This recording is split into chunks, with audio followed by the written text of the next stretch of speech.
오늘은 강도의 소굴이라는 제목으로 마가복음 11장 12절에서 18절 말씀 함께 교독하고 잠시 은혜를 나누도록 하겠습니다. 우리 다 일어나서 함께 하나님 말씀 교독하도록 하겠습니다. 제가 먼저 읽겠습니다. 이튿날 그들이 베다니를 떠나갈 때에 예수께서는 시장하셨다.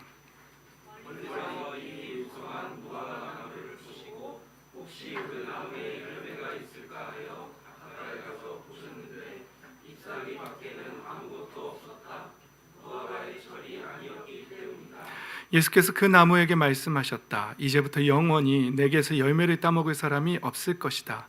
제자들이 예수께서 말씀하시는 것을 들었다.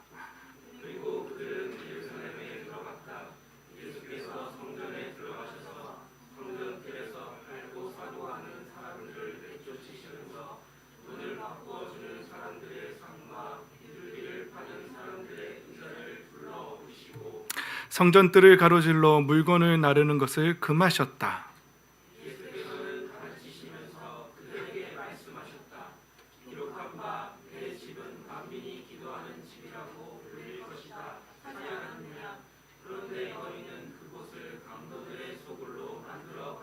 함께 읽습니다.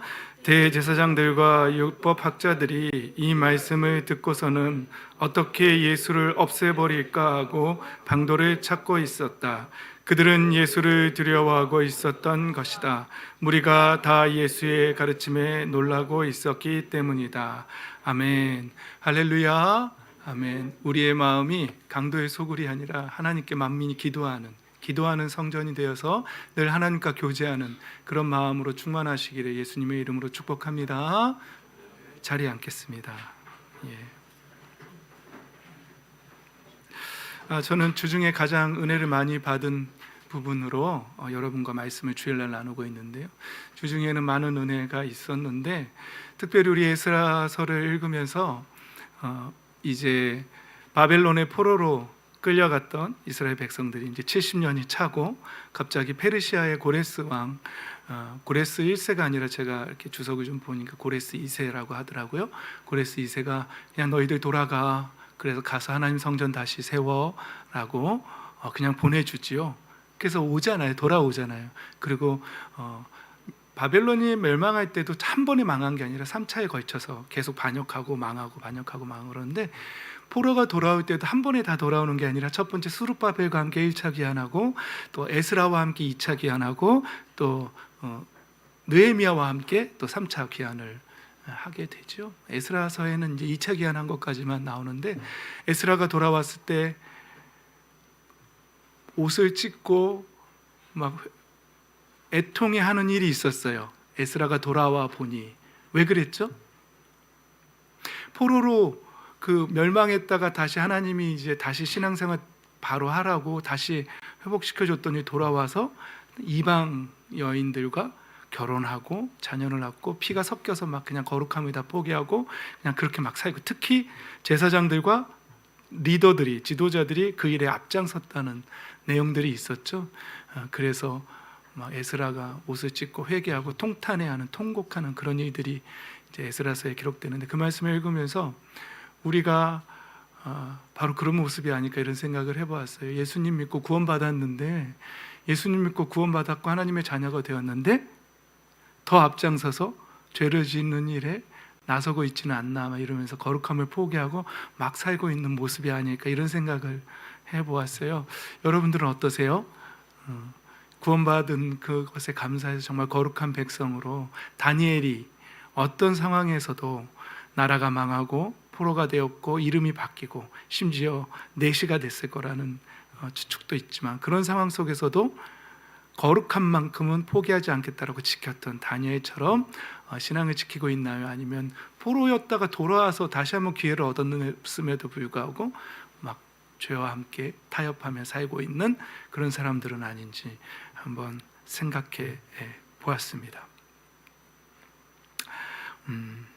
또 주중에는 또 어떤 유튜브에서 우리 어제 청년들하고도 잠깐 나눴는데 시간, 모든 사람이 물질은 공평하지 않아도 시간만큼은 공평하다는 내용의, 시간에 대한 고찰의 내용이 있었어요. 그래서 사람이 죄를 지었을 때 잠시 그들의 시간을 빼앗고 감옥에 있는 것이 공평하다. 왜냐하면 누가 살인을 하고 벌금으로 100억을 낸다면 어떤 사람한테는 큰 형벌이지만 어떤 사람한테는 100억이 그렇게 크지 않은 형벌이기 때문에 그렇다. 하지만 시간은 누구에게나 공평하기 때문에 일정 기간 동안에 교화되면서 그곳에 갇혀 있는 것은 정말 그 무엇보다도 공평한 일이다. 그래서 시간이 가장 공평하다라는 내용의 유튜브를 든 게 있었어요. 그러면서 저는 혼자 속으로 나는 지금 시간을 그 공평한 하나님이 주신 누구에나 공평하게 주신 그 시간을 어떻게 쓰고 있나 그러면서 혹시 나 스스로 감옥에다가 그 시간을 가두는 것처럼 나태와 영적 게으름 속에서 내 시간을 허비하고 낭비하고 있지는 않나 이런 고찰도 해보았습니다. 여러분 하나님이 공평하게 주신 시간을 헛되이 쓰지 마시고 정말 귀하게 값지게 또 하나님의 영광을 위해서 쓰시기를 그래서 하나님께 칭찬받으시기를 예수님의 이름으로 축복합니다. 이제 오늘 본문을 보면은요 오늘 본문은 어떤 장면이냐면 예수님께서 이제 처음에 사역하실 때는 사람들 병을 고쳐주시고 뭐라고 하셨죠? 아무한테도 말하지 마, 비밀이다, 소문내지 마 이렇게 하셨어요. 그런데 이제 처음으로 많은 사람들에게 내가 바로 예언된 메시아다, 내가 바로 그 그리스도다라고 드러낸 장면이 있어요. 공식적으로 드러낸 장면이 있어요. 그게 뭐죠? 그게 뭘까요? 그건 바로 예수님이 어린 나귀 새끼를 타고 예루살렘으로 입성하는 그 사건이 바로 성경 구약에 예언된 대로 그는 겸손하여서 겸손의 왕이셔서 아무도 타지 않은 어린 나귀를 타고 오실 것이다라는 그 예언에 맞춰서 나귀를 타고 입성하는 그 모습. 그래서 사람들이 종려나무 가지를 꺾어서 깔고 자기들의 옷을 깔면서 호산나 호산나라고 외치면서 그 장면 여러분 기억나시죠? 그 종려주일이라고 우리가 지키고 있잖아요. 그냥 말만 종려주일이고 그죠? 그냥 그런데 그때가 바로 예수님이 공식적으로 내가 바로 그리스도다, 내가 바로 그 메시아다라고 공식적으로 선포한 사건이에요. 그리고 첫 번째로 하신 일이 물론 마태복음과 마가복음의 순서가 좀 달라요. 마태복음은 성전으로 가셔서 성전 정화 일을 하시고 그 다음에 무화과 나무 일이 나와요. 무화과 나무가 마른 일이 나는데 마가복음은 예루살렘 성전에 갔다가 잠깐 나오셨다가 무화과 잎사귀 마르고 다시 성전에 가셔서 성전을 정화하는 게 이렇게 순서가 조금 다르긴 해요. 제가 늘 말씀드리죠. 검찰이 얘기할 때 공범들 여러 명이서 말이 다 똑같으면 오히려 의심한다고 말을 맞춘 걸로 4명의 복음서 저자의 말이 조금씩 다른 게 오히려 자연스러운 거예요. 그렇죠? 그게 맞는 거예요. 어쨌건 순서가 어쨌든 간에 예수님께서 처음으로 내가 바로 그 메시아라고 나귀를 타시고 입성하신 그 사건 이후에 처음으로 하신 게 성전으로 가신 거고, 그렇죠? 그 다음 장면이 이제 뭐가 먼저인지는 성경마다 다르지만 무화과 나무 잎이 마르는 그 사건이죠. 중요한 건 오늘 그 저희가 읽었던, 제가 일부만 읽은 건데 오늘 읽었던 본문의 마지막에서 강조되는 부분이 있었어요. 뭐냐면요, 바로 이 부분이에요. 대제사장들과 율법학자들이 어떻게 했다고요? 어떻게 하면 예수를 없애버릴까? 이 방도를 찾았다라고 오늘 말씀 기록하고 있어요. 여러분, 제가 정말 부탁드리는데 어떤 마음 다 좋아요. 정말 하나님 계실까? 예수님이 정말 어떤 분이실까? 이거 궁금해하고 질문하고 이런 거 다 괜찮아요.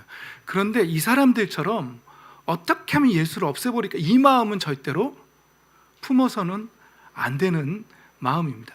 여러분 말씀에, 여러분 우리 안에 하나님의 말씀이 도전이 되고 뭔가 정말 그럴까? 라는 그런 의구심이 생기고 구도자라고 하거든요. 도를 찾는 사람, 도를 구하는 사람이 된다면 정직하게 그것이 그러한가 하고 성경을 상고해보고 역사적으로 찾아보고 그래야지 내 안에 온 말씀을 아니야, 나는 절대로 싫어하면서 이 대제사장과 율법학자들처럼 예수를 죽여버릴 마음을 품어서는 안 된다는 거예요. 우리 안에 있는 그 말씀조차도 그냥 없애버리고 싶은, 굴복하고 싶지 않은, 어떤 그 영화의 장면에서도 보니까 어떤 이제 사고치고 막 소년원 갔다 오고 뭐 이렇게 사회교육 받아야 되는 아이들이 있는데 똑바로 앉으라고 하니까 이제 싫어 안 앉는 거죠. 이제 똑바로 앉으면 자존심 상하지? 이러면서 그냥 누워 있어 이러더라고요. 그러니까는 그런 마음인 거죠. 하나님의 말씀이 왔는데 말씀을 들으면 왠지 자존심 상해. 순종하고 싶지 않아. 어떻게 해서든지 그 죽여버리고 싶은 마음만은 절대로 우리가 품어서는 안 되는 마음이다. 절대로 품지 말라라는 말씀을 권면드리고 싶습니다. 자, 그럼 이들은 왜 오늘 본문에서 왜 이런 마음을 품었죠? 왜 예수를 없애버리고 싶은 마음을 품었죠? 그건 예수님께서 무슨 행위를 하셨기 때문에 그렇죠. 성전에서 다 쫓아내고 막 둘러 엎으셨어요. 왜 그랬죠? 이 사람들이 성전에서 기도하는 집이어야 되는데, 기도해야 되는데 거기서 장사를 하기 시작한 거예요. 이스라엘은 1년에 3번 꼭 성전에 와야 된다 그랬죠? 유월절, 7.7절, 초막절 꼭 와야 되는 거예요. 3번은. 그리고 빈손으로 오면 안 돼요. 자기가 기르는 짐승 중에서 가장 귀한 거, 하나님 앞에 희생제물로 갖고 와야 되고 그래야 되는데, 막 그 디아스포라 흩어져 있는 사람들이 타국에서도 오니까 환전도 해야 되고, 그렇죠. 그러니까 근데 환전하면서 수수료 떼고, 그리고 짐승이 오면 괜찮은데, 그만하면 괜찮은데 안 된다고 대제사장이 다 짜고 치고 이렇게 하는 거죠. 이건 안 돼, 부정해. 그러면 거기서 또 사야 돼.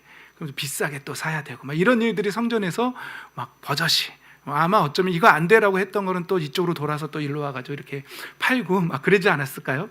막 이런 짓들을 하고 있는 거예요. 그러니까 이 사람들의 마음은 이 성전 안에서 하나님을 경배하고 예배하고, 신앙하고 이런 거는 하나님의 구원을 찬양하고 감사하고 이런 거하고 전혀 관계가 없어요. 여기 모여 있는 사람들은 지금 그냥 어떻게 하면 한 잎이라도 더 돈푼이라도 남길까라는 그 마음밖에는 없었던 거죠. 그러니까 예수님은 그 마음을 아셨으니까 그 성전이 그렇게 시장통으로 전락해버린, 얼마나 어수선하고 짐승도 매 하면서 막 놓치면 뛰어가고 막 바닥에 똥도 싸고, 그렇죠? 막 실갱이하고 깎고 막 그러면서, 아무튼 성전이 냄새도 났을 거고 하면 상상해 보세요. 미루어 짐작해 보세요. 예수님이 그 모습을 보고 너무 안타까웠죠. 슬펐어요. 근데 그 슬픔 때문에 너무 화가 나셨어요. 너희들 왜 어쩌자고 신앙생활을 이렇게 하느냐라고 하면서 그들을 다 엎어버렸어요. 그런 우리 뮤지컬 예전에 기억나세요? 예수님이 촥 엎으니까 그 동전들 촥 날아가고 그런 장면들 상상해 보세요. 다 엎었어요. 그러니까 오늘 읽지 않은 본문에서는 대제사장과 율법학자들이 예수님한테 어떻게 도전해 오는지 아세요? 당신이 무슨 권한으로 이렇게 하느냐라고 권한에 대해서 물어보죠. 하늘에서 내려오는 하나님이 부여한 하나님의 아들로서의 권한으로 선포하시는데, 자기들은 나 대제사장이거든, 나 이런 사람인데 나는 권한이 있어 여기 성전에서. 근데 당신은 무슨 권한으로 이렇게 하는 거야? 라고 이제 따지는 거죠. 그러니까 예수님께서 그럼 나도 하나 질문하자. 침례 요한이 어디로부터 그 권한을 가지고 침례를 주었느냐? 그러니까 대답 안 하잖아요. 그렇죠? 그러니까 나도 안 알려준다. 그러고 이제 그러잖아요. 그때 많은 사람들이 예수님을 죽이려 했는데, 그 사람은 오늘 큐티의 그 사람은, 그 율법학자는 예수님이 이렇게 한마디 하세요. 넌 하나님 나라에서 멀지 않았다. 왠지 아세요? 이 사람은 예수님께 가장 큰 계명이 뭐냐고 이런 식으로 이제 시험해 보잖아요. 예수님 뭐라 그러죠? 하나님을 사랑하는 것, 내 이웃을 내 몸같이 사랑하는 것, 그게 크고 첫째 되고 가장 큰 계명이라고 말하니까 그 사람이, 다른 사람은 저거 어떻게 죽여버리지 이런 마음을 품는데, 그 사람은 오늘 본문 큐티 본문에서 그래요. 옳습니다 선생님, 그게 가장 귀한 계명입니다 이렇게 말해요.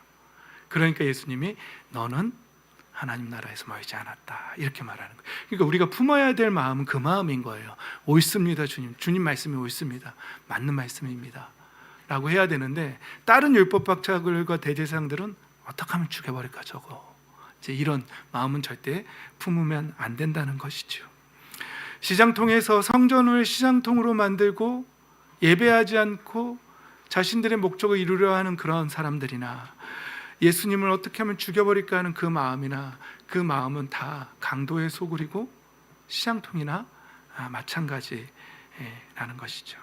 그래서 예수님은 이렇게 기록된 바, 내 집은, 이 성전은 만민이 기도하는 집인데 너희들은 왜 강도의 소굴로 만들어 버렸느냐라고 그렇게 말씀하십니다.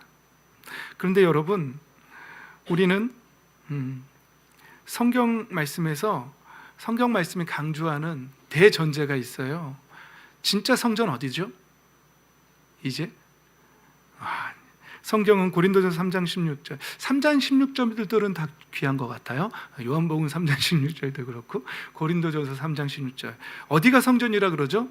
여러분은 하나님의 성전이며 하나님의 성령이 여러분 안에 거하시며 그리고 그래서 여러분은 하나님의 성전입니다 라고 성경은 말하고 있어요. 그래서 하나님은 의도적으로 성전은 이제 통곡의 벽 하나만 남겨놓고 다 회파해 버리세요. 여러분, 진짜 성전은 여기입니다. 그러면 만민이 기도하는 집은 어디죠? 여기죠. 하나님 만나는 곳 어디예요? 여기죠. 그런데 여러분, 우리의 마음은 어떻습니까? 우리의 마음이 만약에 여기서 무엇을 먹을까? 무엇을 마실까? 무엇을 입을까로 가득 차 있고 하나님의 나라는 온데간데 없고 하나님을 경배하는 마음도 온데간데 없고 오직 이 땅 위에서 잘 먹고 잘 살고 성공하는 마음으로만 가득 차 있다면 하나님이 그 마음 기뻐하실까요? 똑같이 오늘 본문에서 예수님 말씀하셨던 것처럼 너 어쩌자고 그 마음을 강도의 소굴로 만들었느냐? 내가 너에게 성령을 부었고 너희에게 성령을 부어주고 너를 거룩하게 택하고 거룩한 성전으로 만든 것은 그곳에서 가장 중요한 것 하나님을 만나고 하나님을 예배하고 하나님을 경배하라고 그렇게 해준 것이 아니냐, 성령을 부어준 것이 아니냐. 그런데 너는 어찌하여 성령을 받고도 그 마음을 강도의 소굴로 만들었느냐라고 책망하신다면 여러분, 아닌데요 라고 말할 수 있을까요? 우리가 하나님 아닙니다, 저는 거룩합니다 라고 자신 있게 말할 수 있는 사람은 저를 포함해서 우리 없을 것 같아요. 그래서 오늘 말씀을 통해서 우리는 정말 거룩한 성전은 이곳이어야 하는데 우리는 세속적인 것과 이 땅의 쾌락과 기타 다른 정욕들로 가득 채우고 하나님의 뜻, 하나님의 사랑, 하나님의 의, 하나님의 계획, 우리를 향한 하나님의 계획과 우리를 통해서 이루시고자 하는 하나님의 나라는 온데간데 없고 오직 나를 위해서 살고 있다면 우리도 똑같은 책망을 받지 않을까 생각해 보았습니다. 그래서 이 본문 가운데에서 여러분이 하나님의 성전이라는 말씀 가운데 우리는 간과하기 쉬운 한마디가 있는데요, 이 말씀입니다. 누구든지 하나님의 성전을 파괴하면 하나님께서도 그 사람을 멸하실 것입니다. 여러분, 엄중하게 이 말씀을 받아야 합니다. 하나님의 성전인데 거룩하신 하나님의 영이 이곳에 거하는데 이 거룩함을 파괴한다면 하나님 그거 싫어하신다, 그리고 분노하신다 라고 하나님은 엄중하게 멸해버리실 거라고 그렇게 말씀하시는 거죠. 여러분, 만약에 우리가 살면서 생각해 보십시오. 하나님의 성전이어야 되는데 우리 친구들이 어려서부터 계속 야동을 여기다가 계속 품는 거예요. 야한 동영상을 계속 품으면은 이 마음이 어떻게 될까요? 여기가 거룩하게 될까요? 아니면은 음란하고 추잡한 것으로 가득 차게 될까요? 그럼 너는 어떻게 그렇게 음란의 소굴로 만들었느냐, 이렇게 책망받겠죠. 하나님의 거룩한 성전이어야 되는데 미워 죽겠어. 응? 저거 내가 죽여버리고 싶어. 내가 그때 이 말 했어야 되는데 저거 내가, 그러면서 미움으로 가득 차면 예수님 뭐라 그럴까요?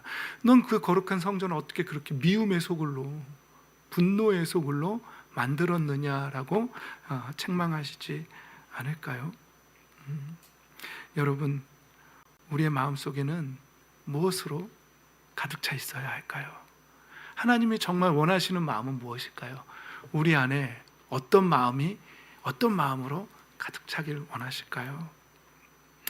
저는 이런 묵상을 했습니다. 마태복음 5장에 보면 산상순이라는 내용이 많아서 다른 건 좀 줄였고요. 이건 보이죠? 가난한 마음, 우리 예수님이 품기를 원하십니다. 가난한 심령.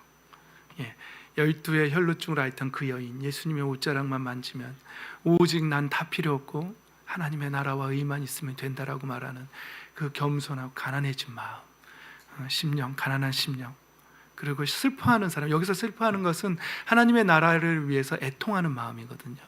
그 애통하는 마음, 그 온유한 마음, 의에 줄이고 목마른 마음, 또 자비하는 마음, 또 깨끗한 마음, 평화를 이루는 마음, 그 의를 위해서 박해까지도, 예수 그리스도의 하나님의 나라를 위해서 나는 박해를 받는다 할지라도 결코 나는 변하지 않을 것이다 라는 이 마음, 예수님 때문에 모욕을 당한다 할지라도 난 변하지 않을 거야 라는 그 마음을 품고 있는 것을 하나님 가장 원하지 않으실까요? 그래서 예수님이 산상수훈에서 이 마음들을 처음으로, 이 팔복의 마음들을 우리에게 주시지 않으셨을까요?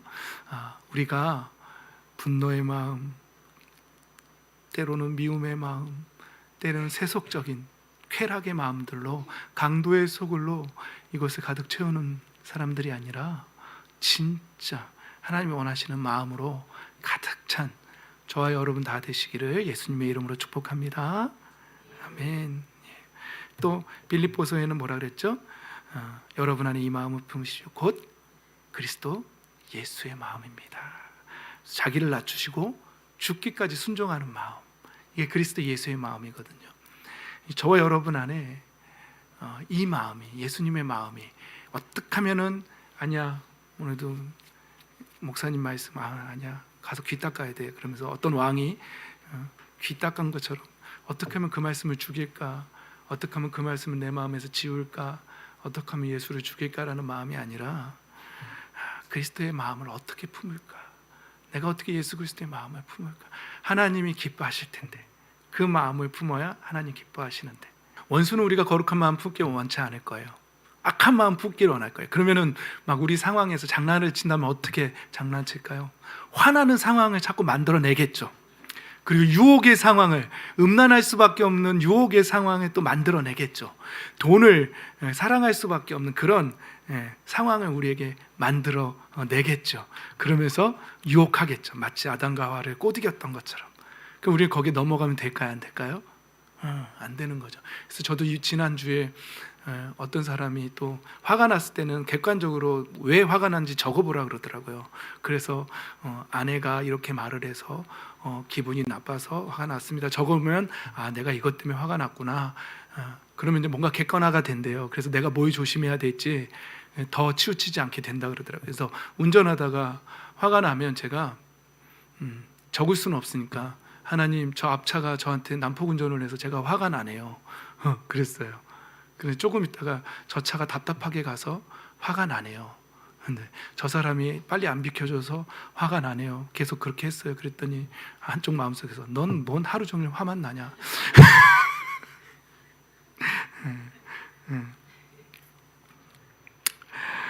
여러분, 예수님의 마음, 자기를 낮추시고 죽기까지 순종하는 이 마음을 우리가 품어야 됩니다.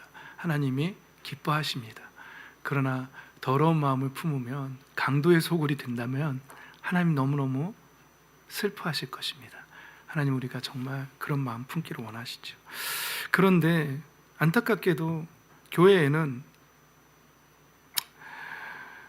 겉모습은 예배의 모습도 있고 기도의 모습도 있는데 진짜 삶 속에서는 그런 거룩의 열매들이 맺히지 않는 신앙들이 있어요. 그게 바로 오늘 말씀하시는 잎만 무성하고 열매 없는 나무의 모습이 바로 그런 모습 아니겠습니까?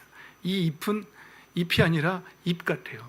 잎만 무성한 나무, 말로만 거룩하고 막 예언하는 거 보면은 막 되게 다 아는 것처럼 예언하는데 실질적인 그 중심을 보면 강도의 소굴이고 더러운 소굴이고, 그리고 삶 속에서는 진짜 사랑의 열매나 온유한 마음 이런 것들은 없는 거죠. 예를 들면 제가 늘 예를 드는 게 누구죠?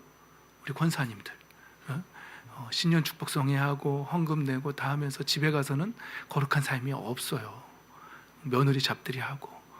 그러면은 그건 가짜잖아요. 그럼 입만 무성한 신앙이에요. 우리 예수님이 이거 왜 보여주셨을까요? 사실 이 본문에 보면 열매가 없을 수밖에 없대요. 철이 아니래요. 근데 예수님이 상징적으로 이걸 보여주셨어요. 이유가 있지 않겠어요? 그렇죠. 그러니까 이 말씀을 묵상할 땐 저는 마지막 때 양과 염소를 가르시는, 좋은 물고기와 나쁜 물고기로 나누시는 이런 모습이 생각나는 거죠. 예수님이 시장하셨대요. 이거 기록 안 해도 되는 말씀이거든요. 구체적인 표현이잖아요. 상황 설명이잖아요. 이거 뭐 말하고 싶을까요? 요한복음에 보면은요, 예수님이 그 수가성 여인, 그 우물가의 여인하고 대화했을 때 제자들이 도시락 이렇게 막 먹을 거 갖고 왔을 때 예수님 뭐라 그러죠? 내게는 너희가 알지 못하는 다른 양식이 있다 이러신단 말이에요. 그게 뭐지? 그랬더니 밭이 휘어져서 이미 추수할 때가 다 되었다. 일꾼들을 보내달라고 요청해라. 예수님의 양식은 뭐예요? 영혼 구원이죠. 하나님의 뜻을 이루고. 근데 예수님이 시장하셨다 이 말을 기록했단 말이에요. 뭐에 시장하셨을까요, 예수님? 정말 목마르고 성전이 그런 강도의 소굴로 된 걸 보면서 이스라엘 백성들의 그런 신앙의 행태들을 보면서 예수님이 정말 목마르고 시장했던 건 무엇일까요? 참 그 하나님을 향한 참 사랑, 하나님 사랑, 이웃 사랑, 그 계명을 지키는 사람들이 없었던 거죠. 그 모습에 예수님이 시장했죠. 그리고는 무화과 나무 앞에 갑니다. 철도 아닌데 잎은 무성했습니다. 열매가 없습니다. 그리고는 넌 이제 저주받을 거다라고 말합니다. 그랬더니 오늘 본문에서 우리가 읽진 않았지만 정말 이 무화과 나무가 뿌리까지 다 말라 비틀어졌습니다. 여러분, 우리가 이렇게 예배에는 나와 있고 종교인의 모습은 있지만 진짜 하나님을 사랑하는 우리의 삶 속에서 정말 회개하고 좋은 밭으로 만들고 다니엘처럼 정말 치열하게 이거 하나만큼은 난 지키겠다. 내가 세상 다 힘들어도 예배 시간만큼 내가 지키겠다. 뭐 이런 거룩함이 있잖아요. 내가 정말 이거 하나만큼은 타협하지 않겠다. 막 이러면서 정말 남들이 볼 때는 되게 소소하고 유치해 보인다 할지라도 그 거룩함을 지키면서 난 정말 누가 뭐래도 난 하나님의 자녀로서 욕은 안 할 거야. 뭐 이런 거 있잖아요. 이제 말씀을 마무리하겠습니다. 우리 지난번에 가시덤불 마음 나눴죠? 가시덤불 뭐라 그랬죠? 세상 염려와 재물의 유혹과 그 밖에 다른 일의 욕심, 그 밖에다. 개역개정에서는 기타 욕심이라고 말했다 그랬잖아요. 이게 시제적으로 현재 완료 시제인데요. 그게 뭐냐면요, 지금 이러는 거예요. 이게 무슨 말씀? 시제적으로 따지면 지금 하나님의 말씀을 선포하잖아요. 여러분들 하나님 말씀을 읽을 수도 있잖아요. 그때 동시에 난 이렇게 살 수 없어. 그러면서 동시에 재물의 세상의 염려, 재물의 유혹, 기타 정욕들이 동시에 작용하는 거예요. 그래서 열매를 맺지 못하는 신앙이 바로 가시덤불로 덮인 신앙이라는 거예요. 우리의 마음이 절대 그래서는 안 된다는 것이죠. 열매 못 맺죠. 그리고 강도의 그 가시덤불은 바로 강도의 소굴로 우리의 마음을 만드는 것이라는 것이죠. 여러분, 디모데 후서에 보면 사도 바울 선생님이 디모데에게 이런 말씀하세요. 마지막 때에 이런 날들이 올 겁니다 라고 경고하세요. 그때 뭐냐면 사람들이 자기를 사랑하고 돈을 사랑한대요. 요즘 시대 아닌가요? 너무 자기를 사랑해서 자기중심적으로 살아가잖아요. 하나님보다도. 그러면서 돈을 사랑하고 하나님 모독하고, 그렇죠? 그러면서 막 뽐내고 감사할 줄 모르고 무정하고 불경하고. 이거 한번 읽을까요? 다 같이 읽읍시다. 시작. 그대는 이것을 알아두십시오. 말세에 어려운 때가 올 것입니다. 사람들은 자기를 사랑하며 돈을 사랑하며 뽐내며 교만하며 하나님을 모독하며 부모에게 순종하지 아니하며 감사할 줄 모르며 불경스러우며 무정하며 원한을 품지 아니하며 비방하며 절제가 없으며 난폭하며 선을 좋아하지 아니하며 배신하며 무모하며 자만하며 하나님보다 쾌락을 더 사랑하며 겉으로는 경건하게 보이나 경건함의 능력은 부인할 것입니다. 그대는 이런 사람들을 멀리하십시오. 경건의 모양은 있으나 경건의 능력은 부인하는 자들. 우리가 종교인으로서의 모습만 있고 그 마음은 강도의 소굴이라면 우리는 경건의 능력은 부인하는 자들이 될 것입니다. 사랑하는 성도 여러분, 하나님의 성전입니다. 거룩한 마음을 품고 다니엘처럼 거룩을 결단하고 또 좋은 땅이 되십시오. 그래서 하나님이 기뻐하시는 마음을 품고 사십시오. 강도의 소굴로 만들지 마십시오. 거룩한 백성으로 살아가는 저와 여러분 되시기를 예수님의 이름으로 축복합니다. 아멘.